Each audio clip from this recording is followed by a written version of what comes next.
नमस्कार, टीवी 9 मध्य प्रदेश छत्तीसगढ़ देख रहे हैं आप। मैं हूं अमित मिश्रा। छत्तीसगढ़ की प्रमुख खबरें लेकर हाजिर हूं। देश भर में महिला आरक्षण बिल को लेकर चर्चा जोरों पर है। एक तरफ चर्चा को लेकर संसद के अंदर में इसको लेकर चर्चा होनी है, इसके लिए दिन भी तारीख भी तय कर दिया गया है। वहीं दूसरी तरफ भाजपा ये कह रही है कि लगातार महिलाओं को आगे बढ़ाने के लिए और महिलाओं की हिस्सेदारी बढ़ाने के लिए जैसे ही इस बिल को लाया जाएगा उसके बाद उनकी जो हिस्सेदारी है वो सुरक्षित कर दी जाएगी और इसके साथ में ही 33% आरक्षण के साथ में 1/3 जो आरक्षण है वो महिलाओं को यहाँ पर मिलता हुआ नजर आएगा। हालांकि इसको लेकर विष्णुदेव साय ने भी कहा है कि देश भर की महिलाएं इसका समर्थन कर रही हैं और इसके समर्थन में जो बिल है उसको लेकर चर्चा होनी है।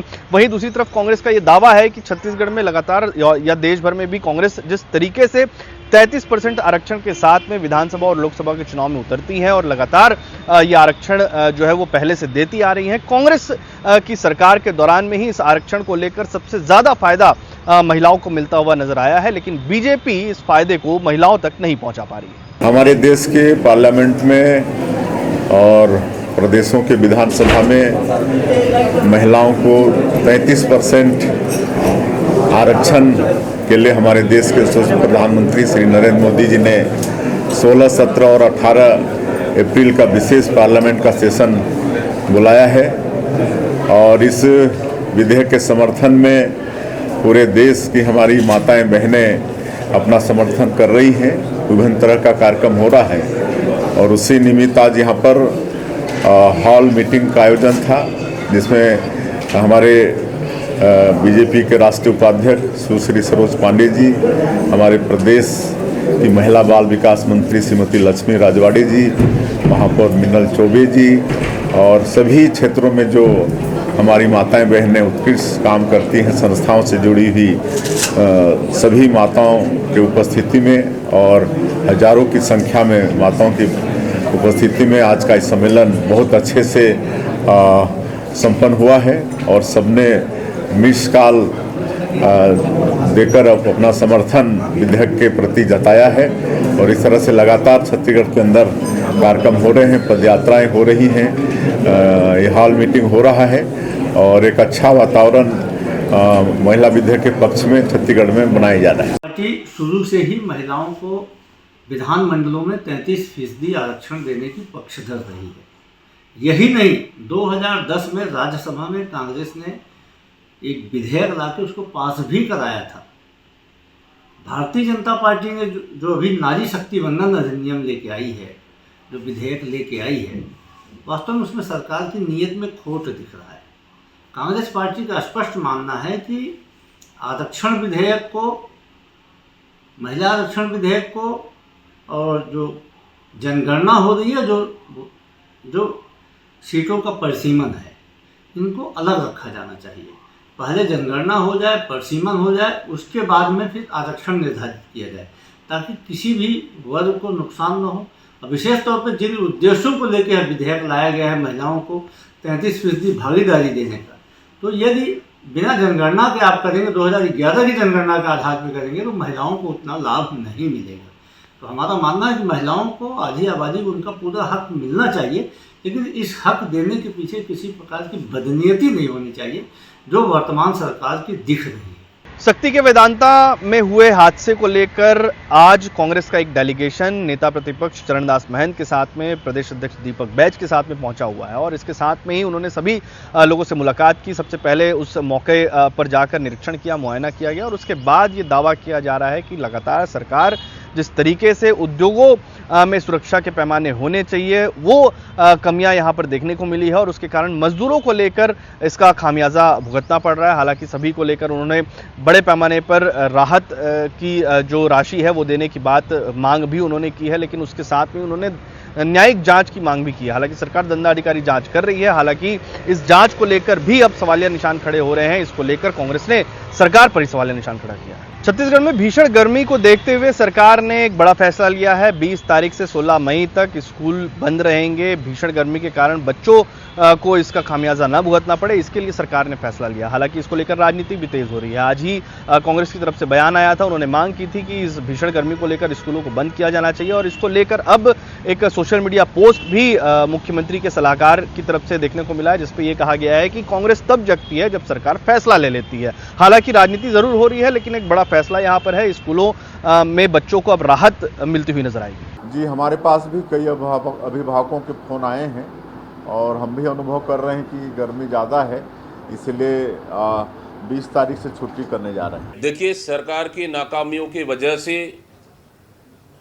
गरीब, मजदूर, किसान और कमज़ोर आदिवासियों के बच्चे कहीं ना कहीं पढ़ाई से वंचित हो रहे हैं। आरटीई एक शिक्षा का मजबूत रीढ़ है जो कांग्रेस सरकार ने रखी थी, ताकि गरीब के बच्चे को 25%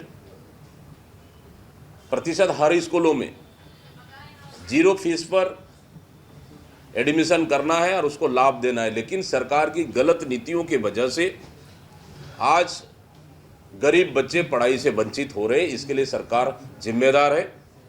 सरकार को बात करनी चाहिए और नर्सरी से फिर से आरटीई का फायदा गरीब बच्चों को, प्रदेश के गरीब बच्चों को इसका लाभ मिलना चाहिए। छत्तीसगढ़ में लगातार सटोरिये की संख्या बढ़ती हुई नजर आ रही है, वहीं लगातार एक्टिव पैमाने पर सट्टा यहां पर पकड़ा भी जा रहा है। पुलिस की मौजूदगी में 20 से अधिक आरोपियों की गिरफ्तारी यहां पर की गई है, जिसमें करीबन 60 लाख रुपए का सामान, नगद 2 लाख रुपए के साथ में जब्त किया गया है। कई मोबाइल, लैपटॉप्स के साथ में सट्टे की पट्टी और इसके साथ में ही उड़ीसा, महाराष्ट्र से लेकर छत्तीसगढ़ तक इस सट्टे के खाईवाल जो थे वो यहां पर गिरफ्तार कर लिए गए। बड़े पैमाने पर सट्टा खिलाने के लिए राजधानी रायपुर ही सबसे बड़ा अड्डा यहां पर बना हुआ। हालांकि पुलिस इन तमाम सटोरियों की गिरफ्तारी के बाद यह दावा कर रही है कि आने वाले दिनों में बड़े पैमाने पर जो खाईवाल हैं और जो सट्टे के कारोबार में संलिप्त हैं, उन तमाम लोगों को पुलिस गिरफ्तार कर सकेगी। सीजन स्टार्ट होने के बाद सीपी सर के द्वारा लगातार सट्टे के खिलाफ मॉनिटरिंग किया जा रहा है और हमको डायरेक्ट निर्देश है कि जो भी पैनल चला रहे हैं उनके ऊपर सख्त कार्रवाई करने के लिए आदेश दिया गया है। उसी का पालन करते हुए एससीसीयू की टीम और थाने की टीम द्वारा लगातार अपना मुखबिरी नेटवर्क को बेहतर किया जा रहा था। तो उसमें हमको रिसेंटली ये पता चला कि लोकल में जो बड़े लेवल पे पैनल चला रहे थे वो सब आईपीएल के सीज़न में रायपुर छोड़ के बाहर चले जाने का ऐसे सूचना मिल रही थी। और हम लोग यहाँ स्टार्टिंग में एक सूचना मिली थी कि रेलवे स्टेशन के पास एक आदमी कार में घूमते घामते सट्टा खेलने का एक सूचना मिली थी, खिलाने का भी सूचना मिली थी। तो उसको हम लोग तुरंत राइड मार के पकड़े। तो उसके बताए अनुसार हम लोग अलग अलग जगहों पे अपना टीम्स भेजे थे, जैसे महाराष्ट्र, गुजरात, गोवा, उड़ीसा, ऐसे अलग अलग जगहों पे हमने टीम रवाना किया। वहाँ पे मौके से हमको मुंबई और उड़ीसा से 2 बड़ा पैनल का जानकारी मिली थी।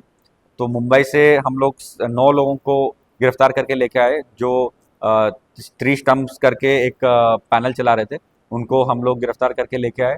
और दूसरा उड़ीसा से भी एक 7 लोगों को हम लोगों ने पकड़ा और वो रेड्डी अन्ना के नाम पे एक पैनल चला रहे थे। तो ये 2 बड़ा पैनल्स को हम लोगों ने बस्ट किया और टोटल रायपुर, दुर्ग में भी इन लोगों का ओनर्स जो है वो बैठे हैं बोल के पूछताछ में पता चला।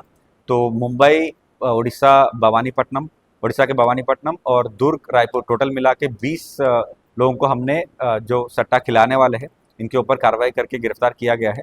इनके कब्जे से टोटल 10 लैपटॉप, 87 मोबाइल, 3 नग एलईडी और कैश लगभग 2 लाख का और 72 ATM cards, 23 SIM cards, 3 chequebook, 1 passbook और 1 कार और 3 वाईफाई राउटर बरामद किया गया है, जिसका टोटल वैल्यू 60 लाख का है। तो इसी के लिंकेज में और कोई हम लोगों ने फर्दर इन्वेस्टिगेशन किया, फर्दर विस्तार पूछताछ किया। तो और कई कुछ जगहों पे पैनल्स बैठाने का हमारे पास जानकारी मिली है। तो फर्दर अभी नेक्स्ट कुछ दिन में उसके ऊपर भी कार्रवाई करेंगे। गरियाबंद में पुलिस विभाग में पदस्थ आरक्षक अजय सिंह का एक ऑडियो पैसा लेने के मामले को लेकर वायरल हुआ था। इस ऑडियो के जरिए एसपी ने जो आरक्षक है उसे निलंबित कर दिया है और इसको लेकर बड़ी कार्रवाई मानी जा रही है। हालांकि लगातार पुलिस कर्मियों के इस तरीके के ऑडियो वायरल होना भी पुलिस की छवि को लेकर भी सवालिया निशान खड़े करते हैं। छत्तीसगढ़ की इसी तरीके की खबरों के लिए बने रहिए टीवी 9 मध्य प्रदेश छत्तीसगढ़ के साथ।